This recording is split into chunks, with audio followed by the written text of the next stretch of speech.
Welcome to Mr. V Teaching Math. In this session, we are looking at circle graphs and how to read them. Now, before we begin, take a look at this circle graph and see if you can identify what's wrong with this graph. If you haven't figured it out already, it's missing a title.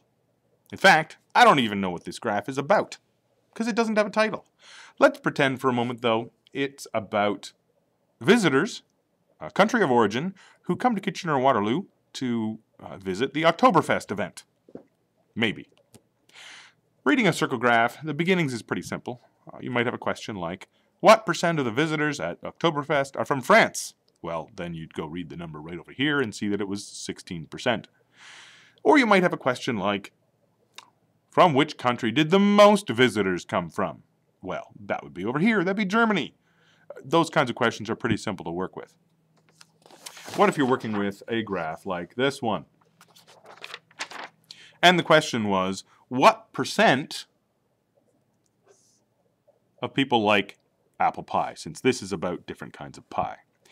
Now, the first thing to remember in this case is that whenever you're dealing with the percentages in a circle graph, it will always add up to 100%. So if we take the pumpkin of 30, the cherry of 23, the pecan, and the coconut cream, and we add that up,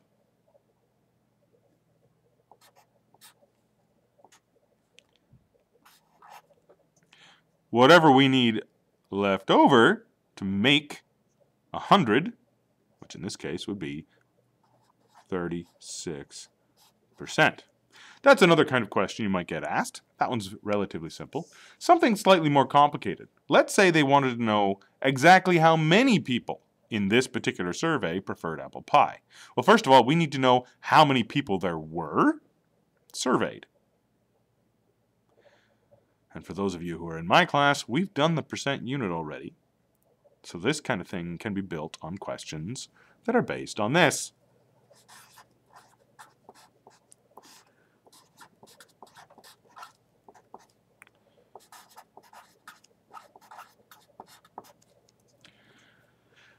And from there, you can figure out what needs to be done. Provided somebody gives us, for instance, we need to know the total number of people surveyed. Maybe it was 360.